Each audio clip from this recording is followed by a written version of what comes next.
Najlepša hvala, spoštovani prvi predsednik Stranke Modernega centra, spoštovani predsednik vlade, spoštovani kandidat za predsednika Stranke Modernega centra, spoštovani predstavniki gospodarstva, dragi članice in člani Stranke Modernega centra.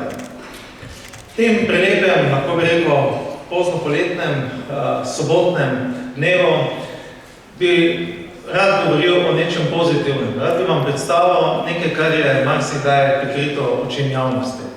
To so številni projekti, številne vizije, ki se sklepajo tudi v državnem zboru in državni politiki, ki so marsikateremu državljanu nevidni. In takšni projekti, takšne, lahko rekel, povezave so se spletli tudi med stranko, Slovensko demokratsko stranko in Stranko Modernega centra. Veste, letos Slovenska demokratska stranka poznuje 30-letnico obstoja. Tudi mi smo šli skozi faze, ko smo vodili vlado dvakrat, vodili smo celo, predsedovali smo Evropskemu svetu. Leta 1992 v največjem projektu celo skoraj izpadli iz parlamenta, spoznavamo, kaj so vrhovi, kaj ostajajo vrhove in kaj se soočiti z nekaterimi padci. Spoznavali smo tudi tiste, ki so prihajali, takrat, ko smo mi na vrhu nastepljali po ramenih, so pravili, da so naši dolgotrajni člani in ki so prvi odhajali v prvem najmanjšem zdrsu. Verjamem, da tudi vi to sedaj spoznavate. Če se pozitivni projekt nastanka te stranke morda nezavedajoč korigirali tudi marsikdo z ozadja in ste se temu opirali, ste stali in obstali. Ko danes vidim to članstvo, lahko rečem, da ste, gospod predsednik, sejali veliko semen in da so ta semena pognala številne korenine. In to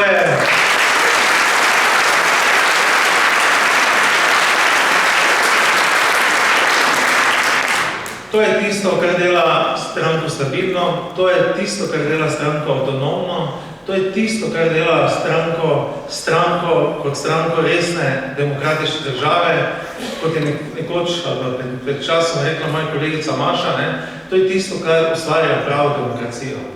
In jaz mislim, da je vsak volilni kongres neke stranke začetek ničesa novega. Ampak tudi takrat, ko začnemo novo, moramo pa vseeno tukaj konkurenca priznati nekatere pozitivne vidike. Se opravičujem, če bom uporabil več kot 2 minute.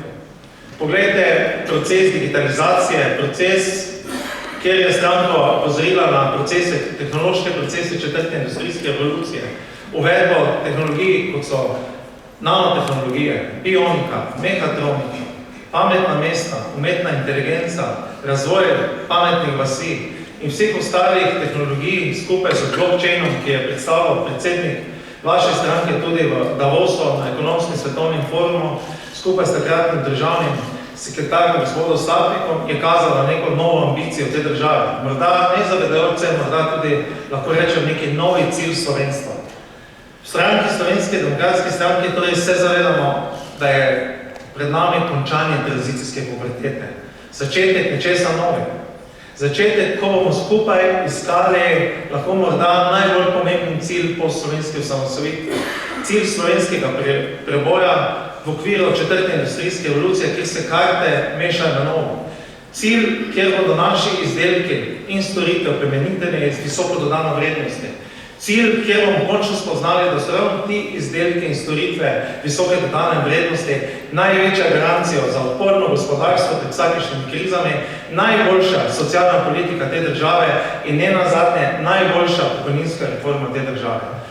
Spoštovani kolegice in kolegi, veselim se nadaljnjega sodelovanja, veselim se nadaljnjih skupnih partnerstv v okviru vseh parlamentarnih in izvenparlamentarnih strank, ki krasijo, lahko rekel, tudi vrednote slovenske pomladi, vrednote Evrope kot takšne, kot ene najboljših, lahko rekel, projektov miru in nenazadnje ob tem želim vse dobro. Spoštovani Miro Cerar, hvala za vaš doprinos slovenski demokraciji, spoštovani Zdravko Počivalšek, vam, vaši ekipi pa želimo srečno in zadovoljno pot. Srečno.